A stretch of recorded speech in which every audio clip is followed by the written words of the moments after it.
क्या आपके साथ ऐसा हुआ कि आप एग्जाम देने गए, जैसे ही आप एग्जामिनेशन हॉल से बाहर निकले, आपको पता चला कि यार अगर मैं इस एग्जाम के अंदर ये चीज ऐसे पढ़ी होती या फिर मैंने ये गलती ना करी होती तो मेरा पेपर और अच्छा गया होता। और अगर आप इस सिचुएशन को क्लैट पीजी एग्जाम के साथ नहीं रिपीट करना चाहते हैं, तो ये जो 5 टिप्स हैं इनको आप ध्यान से सुनिएगा, बिकॉज़ ये टिप्स आपको कोई जनरली बताने नहीं वाला है और ये आप तब रियलाइज़ करोगे जब आप पेपर देके आ चुके होगे। आपको लगेगा कि यार मैंने ये गलती कर दी। तो अब बिना देर किए बात करते हैं सबसे पहली चीज़ के बारे में। सबसे पहली जो चीज़ है वो ये है कि आपको अपने केस लॉज़ को अभी से पढ़ना शुरू करना है।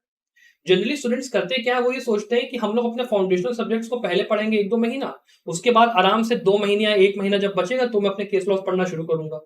गलती यहाँ पे ये है कि आपको 200 से लेके 300 केसेस पढ़ने हैं और वो केसेस के अंदर आपको उसके रेशियोज़ भी याद करने हैं, नाम भी याद करने हैं, आपको मॉक पेपर भी लगाना है, एमसीक्यूज़ भी लगाना है, फिर आपको रिवाइज़ भी करना है, स्टेट्यूट भी पढ़ना है, इतनी सारी चीज़ें हैं, आप 2 महीने में उसको कायदे से नहीं कर पाओगे।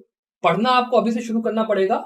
आपने मान लो कॉन्स्टिट्यूशन पढ़ा, उसका कोई टॉपिक पढ़ा, उसका केस लॉ भी उसके साथ में पढ़ो और फिर उसको आगे बढ़ते हुए जाओ, तो ही आपका सही से टाइम बैलेंस होगा, बिकॉज़ जब आप बाद में पूरा पढ़ना शुरू करोगे ना, आपको बहुत ज़्यादा मुश्किल होगा।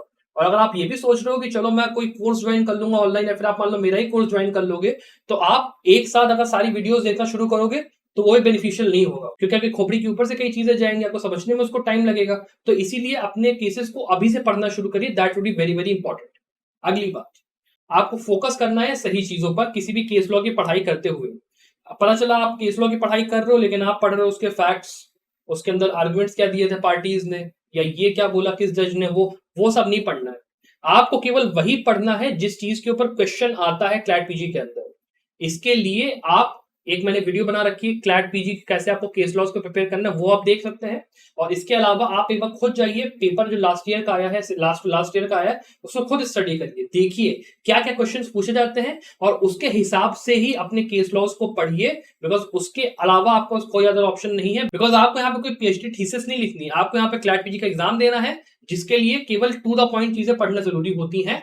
तो अपने केस लॉज़ की जब आप पढ़ाई करो तो गलत चीज़ों को फोकस करना बंद करो। तीसरी चीज़, अगर आपको लगता है कि आपको आपके एग्जाम में हेल्प चाहिए प्रिपरेशन में, आप हमारा कंप्लीट प्रिपरेशन कोर्स ज्वाइन कर सकते हैं। इसके अंदर हम लोग 200 से ऊपर केसेस को वीडियो लेक्चर फॉर्मेट में विद 70 मॉक पेपर्स कवर कर रहे हैं बहुत ही कॉम्प्रिहेंसिव तरीके से। अगर आपको ज्वाइन करना, ज्वाइन कर सकते हो। फिर मैं बात करूँ अगली चीज़ की। आप अगर अपने जो सब्जेक्ट्स हैं, उनको अगर आप ये कहते हो कि सारे सब्जेक्ट बराबर से इंपॉर्टेंट, तो बहुत गलत होगा। सबसे इंपॉर्टेंट जो सब्जेक्ट्स आपके क्लैट पीजी के लिए हैं, वो है आपके constitution, jurisprudence, international law, family law और कॉन्ट्रैक्ट। इन 5 सब्जेक्ट्स को अच्छे से पढ़िए पहले, सबसे पहले, बिकॉज़ इसमें से आपके 11-12 पैराग्राफ सीधे-सीधे आने वाले हैं। इसके बाद आप आइए आपके क्रिमिनल लॉ के ऊपर, जिसमें आपको केवल जो आपका सीआरपीसी, आईपीसी एविडेंस है, उसके अंदर केवल इंपॉर्टेंट आपके जो पार्ट्स हैं वो पढ़ने, जो कि आपके केस लॉ में कवर्ड है, एंड सेम चीज़ आपका एनवायरनमेंट के साथ। फिर जो आपके रेस्ट ऑफ द सब्जेक्ट्स हैं, उनके अंदर आपको केवल इंपॉर्टेंट केस लॉ के अंदर दिया हुआ, और जो बेरैक्स है, जैसे फैमिली कोर्ट्स एक्ट इस बार आया, जेजे एक्ट इस बार आया, उनके अंदर जो इंपॉर्टेंट प्रोविजंस हैं वो आपको केवल पढ़ने हैं, ज़्यादा टाइम नहीं लगाना है, ठीक है? बिकॉज़ अगर आप ज़्यादा इंपॉर्टेंट पार्ट अपना जो समय है 60-70% वो अगर आप इन 5 सब्जेक्ट्स पे लगाते हो, सबसे अच्छा आपके लिए रहेगा, आपका इन्वेस्टमेंट आपके टाइम का। नेक्स्ट चीज़, आपको अपनी कॉम्प्रिहेंशन एबिलिटी के ऊपर काम बहुत करना है। अब होता क्या है कि केवल आप अपनी जनरल एबिलिटी की जब आप बात करते हो रीडिंग की, तो केवल मॉक पेपर लगाने से वो चीज़ इंप्रूव नहीं होती है।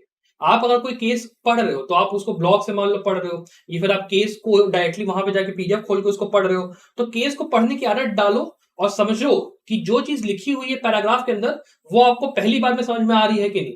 आपको उस चीज की मसल मेमोरी बिल्ड करनी पड़ेगी कि जैसे ही मैंने पढ़ा कि ये चीज लिखी हुई है, मुझे तुरंत वो समझ में आया। ये नहीं है कि मैं एक बार पढ़ूं, 2 बार पढ़ूं, 3 बार पढ़ूं, तब जाके मुझे वो समझ में आ रहा है, बिकॉज उससे आपका टाइम बहुत ज्यादा खराब होगा। क्लैट पीजी एग्जाम के अंदर कॉम्प्रिहेंशन एबिलिटी बहुत ज्यादा इंपॉर्टेंट होती है। उसके लिए मॉक पेपर्स लगाना, उसके लिए अपनी एबिलिटी को जितना आप शार्प कर सकते हो, उसके लिए रीड करने की आदत डालो। जितने भी आपके ब्लॉग हैं, जितने भी केसेस आप पढ़ रहे हो, उनको पढ़ो, तेज तेज पढ़ने की कोशिश करो, बार बार पढ़ो। जितना ज्यादा पढ़ोगे उतना ज्यादा एग्जाम में आप बेटर परफॉर्म करोगे। ये मेरी बात आप लिख लो, याद कर लो। अगली बात, आपको अपनी प्रायोरिटीज को बिल्कुल राइट सेट करना पड़ेगा। अब देखिए क्या है ना, इंसान सोचता तो है कि हाँ मैं प्रिपेयर कर लूंगा, 4 महीने बचे हैं और ये मेरा टाइम टेबल है और ऐसे ऐसे जो है मुझे पढ़ाई करनी है, ये अब ये पढ़ना है, ये पढ़ना है। हो नहीं पाता।